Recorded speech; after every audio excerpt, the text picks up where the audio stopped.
Bagaimana kalau di sini kita bikin spesifiknya yang unik dari yang lain?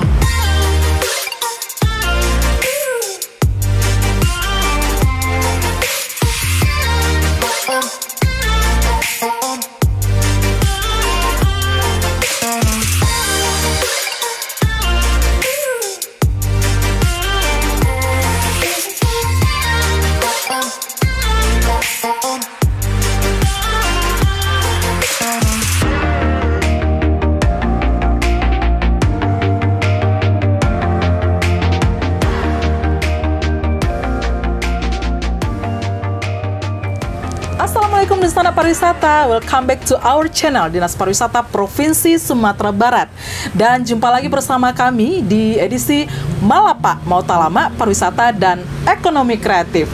Saat ini kita sudah bersama Bapak Jamilis. Yes. Selamat siang Bapak. Selamat siang. Apa kabar Pak? Sehat. Sehat, Alhamdulillah. Alhamdulillah. Beliau merupakan owner dari restoran Sawah Laman yang berada di Kabupaten Tanah Datar, tepatnya di Kota Batu Sangkar ya Pak. Pak Jamilis, biar lebih akrabnya ini Pak, biar nanti Mautalama kita jadi lebih bersemangat, itu enaknya kita panggil apa nih Pak?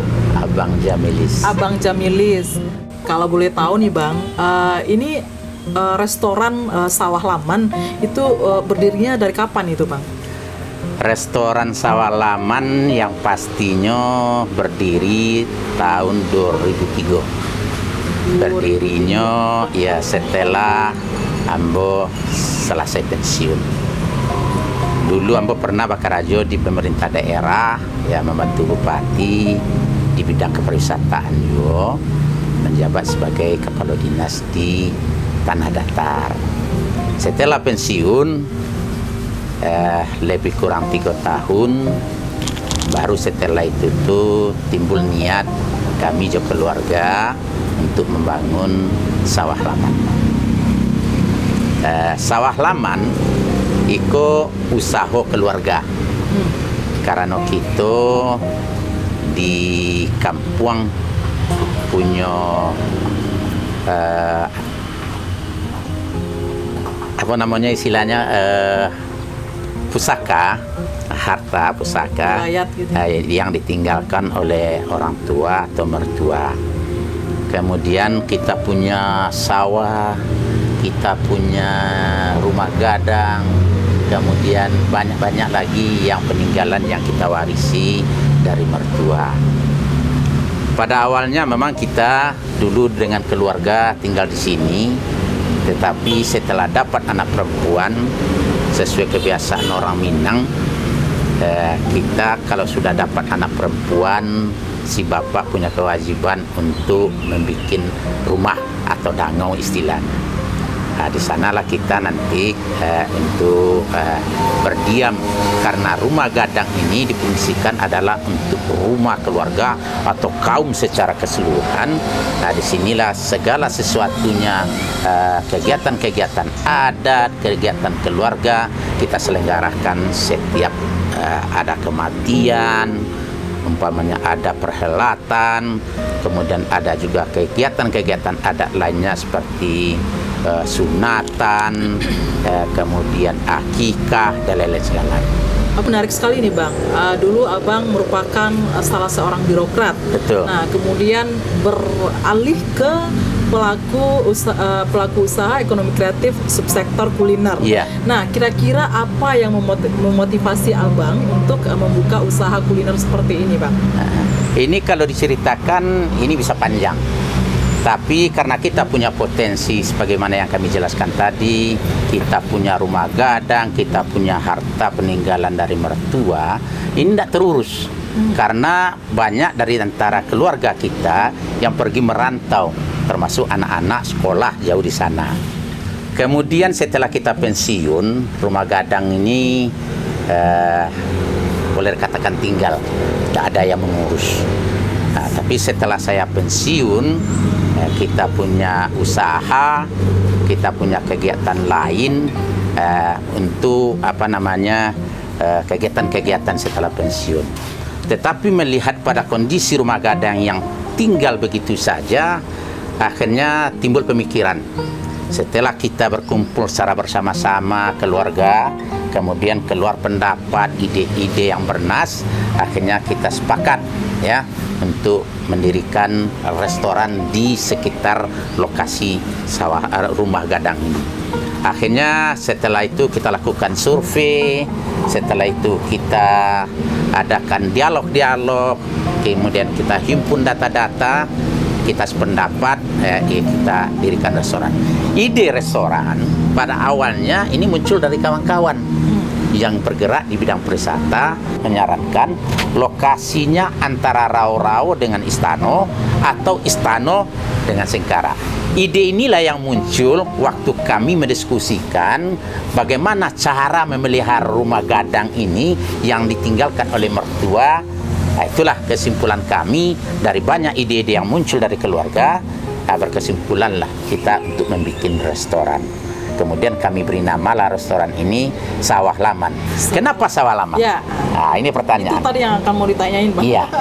Sawah Laman, rumah gadang kami ini yang peninggalan mertua terletak di tengah-tengah sawah. Ya. Jadi sekitar ini sawah semua nih dulu. Oh, ini di halaman ini merupakan sawah. Jadi sawah. ini rumah. Jadi karena mencari namanya yang paling bagus itu merepotkan kami juga waktu itu, timbullah ide daripada salah seorang anggota keluarga kita, bagaimana kalau kita beri nama Sawah Laman. Ada yang mengusulkan rumah randang, ada yang mengusulkan restoran di sana, macam-macam ide yang muncul. Tetapi yang paling tepat karena kita berada di tengah sawah, halaman kita jadikan sawah, makanya dijadikanlah namanya Sawah Laman. Nah, itulah Oke. Ini menarik sekali ya, Bang, nama restorannya Sawah Laman. Betul. Nah, kira-kira apa yang membuat restoran Sawah Laman ini menjadi berbeda dibandingkan dengan restoran-restoran lainnya yang ada gitu, Bang? Ya. Restoran Sawah Laman tadi saya sudah jelaskan, maka diberi Sawah Laman karena di sekeliling kita ini semuanya sawah. Lapang parkir ini dulu sawah, kolam itu dulu sawah, ladang kita ini, lapang parkir ini juga sawah. Jadi di lingkungan rumah gadang ini semuanya sawah, maka dikasih Sawah Laman. Spesifik yang ada di sini yang nggak berbeda dengan yang lain, kita di sini tawarkan seperti gulai itiak lado mudo, dendeng batokok lado hijau, kemudian ikan baka itu udah banyak jorandangnya. Oke. Nah, itu yang spesifik. Kemudian yang menarik setelah itu, bagaimana kalau di sini kita bikin spesifiknya yang unik dari yang lain. Beliau menawarkan bagaimana kalau di rumah gadang ini kita jadikan tempat makan bajamba. Oke. Pikir punya pikir, akhirnya setelah dikonsultasikan dengan keluarga, pada awalnya kita punya keberatan. Kenapa begitu? Biasanya rumah gadang ini dimanfaatkan untuk tempat berkumpul-kumpul keluarga seperti yang kami jelaskan tadi, pada waktu kematian, pada waktu pesta atau kenduri, atau ada perhelatan-perhelatan lainnya. Nah, itu kita manfaatkan rumah gadang. Sekarang rumah gadang kita jadikan juga restoran, tempat orang makan. Nah, ini kan merupakan kendala rasanya bagi keluarga atau bagi masyarakat lingkungan kita. Tetapi setelah kita coba konsultasi, tawaran itu disepakati oleh keluarga. Makan bajamba, lain lubuk, lain ikannya, lain padang, lain bilalangnya. Kalau di Batu Sangkar, makan bajamba berbeda dengan makan bajamba di Agam atau Bukit Tinggi. Kalau di sana orang makan bajamba itu makan rame-rame dalam satu talam, kemudian berebutan di dalam satu jamba. Kalau di sini enggak, dia punya jamba, di dalam jamba itu banyak makanan yang kita susun dengan rapi, kemudian ditutup dengan tudung saji dengan perlengkapannya. Setelah itu makan kita di piring. Kemudian nasi kita hidangkan di dalam, biasanya itu ada bakul atau memang biasanya ada cawan dan lain-lain segala. Berarti satu orang memang satu piring gitu. Satu orang satu piring, jadi nanti sambalnya yang diambil bergantian. Makan secara beramai-ramai. Menarik sekali ini, Bang. Kemudian sejak Sawah Laman ini berdiri hingga sekarang, seingat Abang nih, sudah berapa banyak wisatawan-wisatawan mancanegara yang ikut mengadakan makan bajamba di Rumah Gadang ini, Bang? Kalau dihitung tidak terhitung lagi karena kita sampai sekarang sudah berjalan antara 5 sampai 6 tahun lah. 6 tahun. Pada awalnya setelah kita buka restoran berjalan lancar. Tapi akhir-akhir ini sekitar bulan Maret kemarin harga tiket pesawat terlalu tinggi, akhirnya kunjungan agak mulai berkurang. Kemudian disambut lagi dengan corona. Inilah yang membuat kita agak mulai sepi lagi kondisi restoran kita di Sawah Laman ini. Kalau orang yang berkunjung cukup ramai dari dunia mana, istilahnya dari daerah mana sudah datang ke sini. Yang paling unik, tempat kita ini dimanfaatkan bagi orang, tempat kongko-kongko, tempat berkumpul, tempat bernostalgia, apakah itu acara alumni, kantoran, atau keluarga-keluarga lain. Banyak alumni-alumni mulai dari UI, ITB, IPB, dan lain-lain segalanya yang sudah tua-tua berkumpul di sini. Yang menarik bagi beliau, bagaimana makan bajamba secara tradisi Minang. Inilah yang kita sering layani orang. Tamu-tamu kita hormati betul. Kalau dia ingin disambut dengan tari gelombang, kita siapkan. Kemudian dengan sire carano pun kita siapkan. Kemudian di atas rumah sebelum makan, kita berpetata petiti selepas sambahan sebelum makan. Itu unik sekali bagi pengunjung-pengunjung. Apalagi orang-orang kita yang Minang, yang jarang pulang ke kampung. Dia mengetahui apa itu makan bajamba, tetapi tidak melihat bagaimana prosesi makan bajamba. Inilah yang sangat menarik, daya tarik semacam inilah yang menarik bagi orang-orang berkunjung ke restoran Sawah Laman. Oke, luar biasa sekali nih, Bang. Terus dari sekian banyak pengunjung ini, Bang, ada nggak pengunjung yang paling berkesan sekali itu di hati Abang yang sudah datang ke Sawah Laman ini? Banyak sekali. Jadi pengunjung sampai sekarang kita masih komunikasi dengan tamu-tamu kita. Ada yang dari Magelang, ada yang dari Banten, ada yang dari Belanda, kemudian apalagi yang dari Medan. Cukup banyak dia. Karena setelah dia berkunjung ke sini, kemudian foto-fotonya kita kirim ke sana. Setelah dari sana dia mengucapkan terima kasih, sangat nanti kami kembali lagi ke Sawah Laman. Nah, itulah cukup banyak. Dan itu memang banyak juga yang balik ke sini lagi ya, Bang, ya. Alhamdulillah. Saya dulu pernah makan di sini 4 tahun yang lalu, kata beliau. Nah, datang lagi ke sini. Saya dulu udah makan bajamba di sini, dia makan lagi di restoran kita. Banyak yang kayak begitu. Nah, tapi kondisi sekarang inilah kita agak mengalami penurunan sedikit lah dengan kondisi daerah kita. Oke, Bang, ini menyinggung sedikit masalah pandemik ini, Bang, ya, yang melanda Indonesia bahkan Sumatera Barat, sehingga kita berada dalam kondisi-kondisi sulit. Nah, kira-kira nih, Bang, sejauh mana pengaruh pandemik bagi usaha yang Abang tekunin? Kita nampaknya secara umum cukup terpukul dengan kondisi pandemik yang melanda kita Sumatera Barat. Dengan adanya peristiwa itu, boleh dikatakan kunjungan ke tanah datar atau khususnya ke Sawah Laman itu jauh menurun daripada yang ada. Drastis ya, Bang, ya? Iya, drastis sekali. Sehingganya tamu-tamu yang datang dari luar, apalagi yang dari luar negeri, itu boleh dikatakan tidak ada lagi sampai saat ini. Ada. Dengan adanya peristiwa itu, kita punya kiat yang penting bagi kita sekarang, restoran dibuka. Kita berusaha karena kita punya paradigma, kita mendirikan restoran tujuannya adalah pertama untuk menjaga peninggalan harta pusaka yang ada, khususnya Rumah Gadang, kemudian memelihara harta kita yang ada di sini. Jadi mau tidak mau tugas kita bukan sekedar cari duit, tetapi kita memelihara. Nah, dengan peristiwa pandemik, nampaknya memang kita terpukul. Akhirnya solusi yang kita carikan, restoran tetap kita buka, jumlah personil kita agak kurangi, kemudian jumlah daripada masakan setiap hari kita coba menyesuaikannya. Itulah langkah-langkah yang kita coba supaya bagaimana kita bisa bertahan. Dan lingkungan, karena tugas kita adalah memelihara rumah gadang, tetap kita pelihara seperti yang sekarang ini.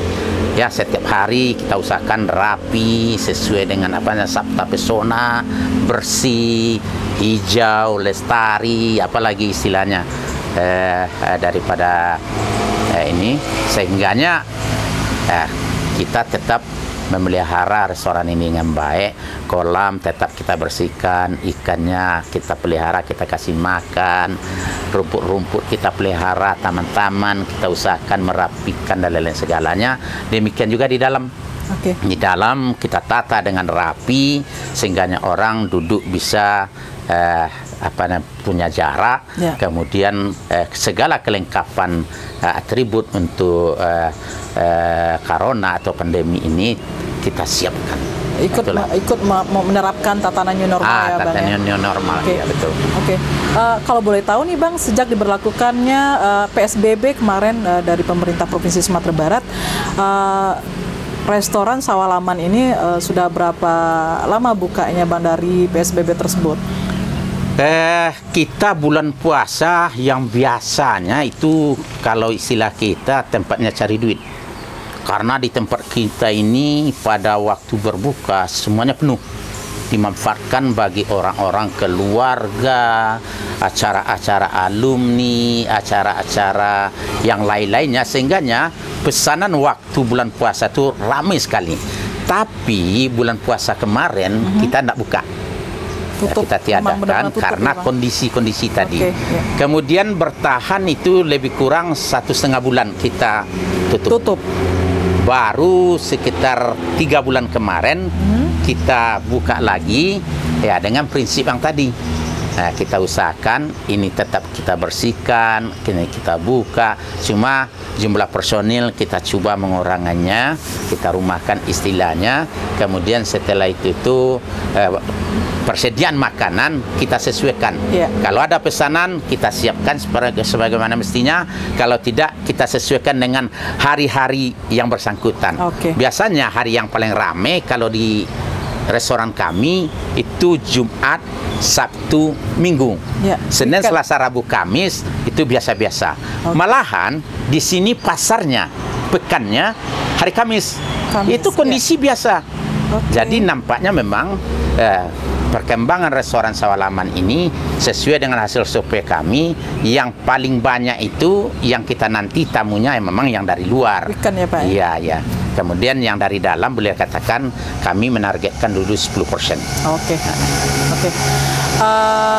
Kalau boleh tahu nih Bang, bukanya dari jam berapa, terus tutupnya jam berapa? Ya, kita bukanya untuk makan orang siang, tapi kita dari jam 9 pagi kita sudah buka, kemudian malamnya tutup jam 9 malam. Kecuali kalau ada tamu itu kita perpanjang sampai tamu itu selesai. Apakah dia nanti setelah makan punya acara, punya kegiatan lain, kita silakan dia. Jadi buka dari jam 9, tutupnya jam 9 malam. Ini menarik sekali ya Bang ya. Nah ini yang terakhir ini Bang. Harapan Abang selaku pelaku ekonomi kreatif subsektor kuliner untuk kedepannya seperti apa nih Bang? Kalau saya punya harapan untuk yang ke depan, yang pertama pandemi ini cepat berlalu, sehingganya masyarakat kita bisa berkreativitas kembali sebagaimana biasanya. Kemudian tamu-tamu tentu akan banyak berkunjung ke daerah kita, itu harapan kita.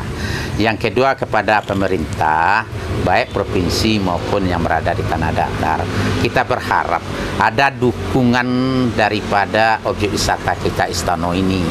Kalau kita lihat tamu kita yang datang di Istana, ya tinggal sebentar, kemudian bisalah di sana melihat-lihat keunikan di Istana.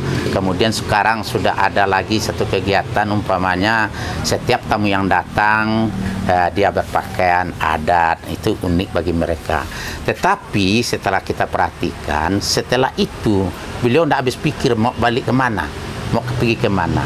Kalau saya menyarankan supaya ada dukungan objek wisata lain yang bergandengan dengan istana supaya beliau itu bisa tahan lama. Kalau beliau tahan lama di daerah kita, tentu dia akan perutnya lapar, dia merasa haus, tentu akan makan dan minum. Untuk itu saya pribadi kalau bisa mengusulkan ditambah satu objek wisata lagi yang sifatnya itu mainan air, seperti umpamanya di Anai ada, di Payakumbuh, di Aro itu ada.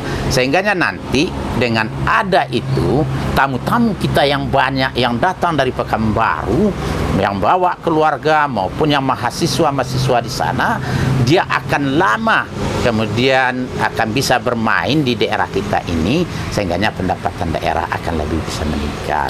Itulah harapan kita. Oke, terima kasih Bang atas waktunya mau tahu lama bersama kami. Dan di sini Dunsana tidak hanya mau tahu lama dengan Abang Jemilis, kita juga merasakan tadi makan lama di sini. Banyak menu yang ada di sini. Ada bebek lado hijau. Iya, itik lado hijau. Ada dendeng batoko. Terus ada rendang. Bakar, ada rendang. Pokoknya kami tadi sudah mencoba semuanya enak. Oke Bang, sebelum harus undur diri dulu, ini ada kenang-kenangan nih dari kita Dinas Pariwisata Provinsi Sumatera Barat. Mohon diterima ya Bang. Makasih banyak ya. Oke, boleh dilihatkan ke kamera, salam Bang. bagi kita semua. Kemudian nitip salam kami kepada kawan-kawan yang lama tidak jumpa di Provinsi Sumatera Barat. Insya Allah nanti disampaikan. Insya Allah. Dunsana Pariwisata, demikian tadi bincang-bincang kita dengan Abang Jamilis, pemilik restoran Sawah Laman yang berada di Batu Sangkar, Tanah Datar. Nah, Dunsana yang berkunjung ke Tanah Datar, jangan lupa mampir ke sini, ke restoran Sawah Laman, Jalan Pincuran 7, nomor 444, Batu Sangkar, Tanah Datar. Saya Kak Ros mohon undur diri dulu. Wassalamualaikum warahmatullahi wabarakatuh. Salam pariwisata, salam Piti Masua.